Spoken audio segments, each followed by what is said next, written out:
wabarakatuh.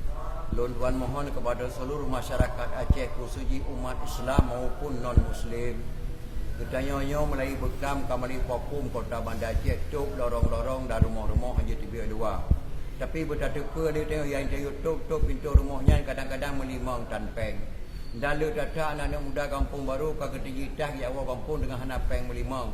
Malah kenang duduk dapat jalan kadang-kadang kenang support. Maka lu mohon kepada pejabat-pejabat ketanya, petugas-petugas keamanan yang mulia, bila pengetahuan kepada anak ketanya dengan secara baik-baik, nasihat bergegat, bahkan dalam keadaan susah dan gelisah di kampung.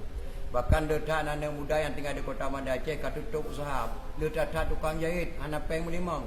Jangankan tukang jahit, tukir sendiri dalam keadaan dia.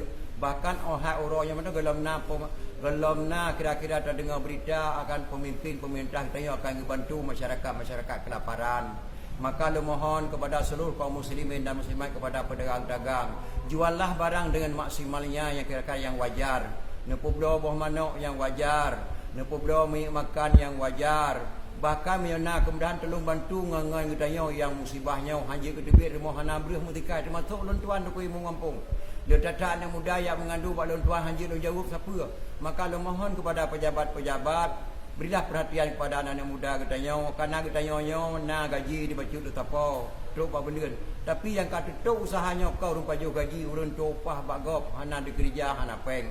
Maka lu mohon kepada seluruh kaum muslimin dan muslimat, ulun tuan imong kecil kampung baru kecamatan Baitur Rahman sedih lu tuan kalen.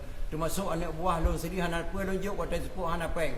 Maka lu mohon kepada pejabat-pejabat yang nak kemudahan DPR tolong bantu nyo masa geberi syurga oleh Allah Subhanahu Wa Taala kepada ketanya-nya pemimpin. Maka lu mohon kepada pedagang-dagang, juallah barang yang kakak yang wajar menurut keadaan tengah musibah.